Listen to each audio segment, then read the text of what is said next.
అందరికీ నమస్కారం. నా పేరు పసుపులేటి సందీప్ రాయల్, వైసీపీ నాయకులు, అనంతపురం జిల్లా. ఆంధ్రప్రదేశ్లో వైఎస్ జగన్మోహన్ రెడ్డి గారి ప్రభుత్వం కులగణన చేస్తుంటే దాన్ని ఓర్వలేక చంద్రబాబు నాయుడు తన అనుచరులైనటువంటి పొలిటికల్ టూరిస్ట్ పవన్ కళ్యాణ్తో లేఖలు విడుదల చేపిస్తున్నాడు. పవన్ కళ్యాణ్, నీకు అసలు సిగ్గుండాలి, నీకు లేఖ రాయడానికి ఏం అర్హత ఉందని కూడా మేము ఈరోజు వైసీపీ నుంచి ప్రశ్నిస్తున్నాం. నువ్వు లేఖ రాయాల్సింది కులగణన మీద కాదు, అమరావతిలో 5 లక్షల కోట్ల దోపిడీ చేసిన చంద్రబాబు నాయుడు వాళ్ళ ముఠా మీద నువ్వు నరేంద్ర మోడీ గారికి లేఖ రాయాలి. ఫస్ట్ అది నువ్వు తెలుసుకో. అంతేకాకుండా నువ్వు లేఖ రాయడానికి నీకు ఏ హక్కు ఉందో కూడా ఈరోజు నేను ప్రశ్నిస్తున్నాను. లేఖలో ఏవో కొద్ది ప్రశ్నలన్నీ ప్రశ్నించావు. ఆ ప్రశ్నలకి అవి సంధించడానికి ఇంక 1% కూడా అర్హత లేదని మేము చెప్తున్నాం. కులగణన మీద ఆంధ్రప్రదేశ్లో కులగణన చేస్తున్నారని జగన్మోహన్ రెడ్డి గారికి నువ్వు ప్రశ్నలు ఇస్తున్నావే.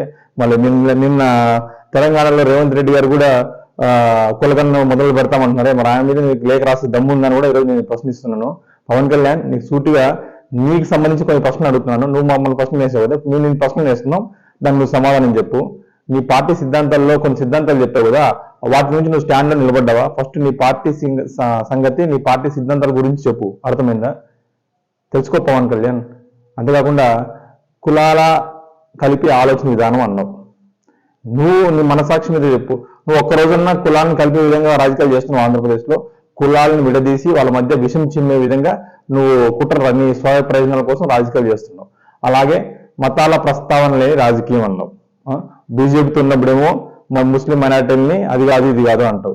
మళ్ళా నువ్వు కమ్యూనిస్టులు పొత్తున్నప్పుడేమో సనాతన ధర్మం నాకు సంబంధం లేదు, నేను సెక్యులర్ అంటావు. ఎలా నమ్ముతారు నిన్ను?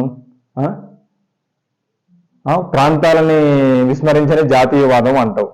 ఆంధ్రప్రదేశ్లో ఉత్తరాంధ్రకి వెళ్ళి రాయలసీమ మీద విషయం చెబుతావు, రాయలసీమకు వచ్చి కోస్తా మీద విషయం చెబుతావు, కోస్తాకి వెళ్ళి నెల్లూరు మీద చెబుతావు.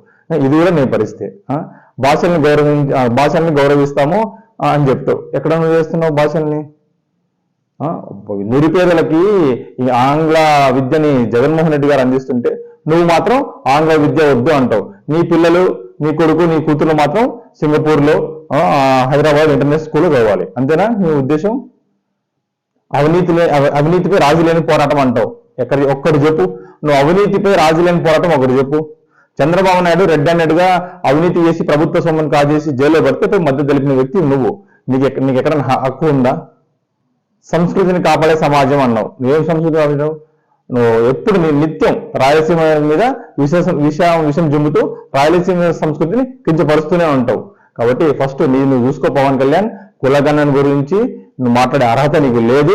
అంతేకాకుండా ఆంధ్రప్రదేశ్ ప్రజలందరూ తెలుసు, రాజ్యాంగబద్ధంగా ప్రజాస్వామ్యబద్ధంగా ప్రజల కోసం మంచి చేసే వ్యక్తి జగన్మోహన్ రెడ్డి గారు. ఇది ఎటువంటి సందేహం లేదు.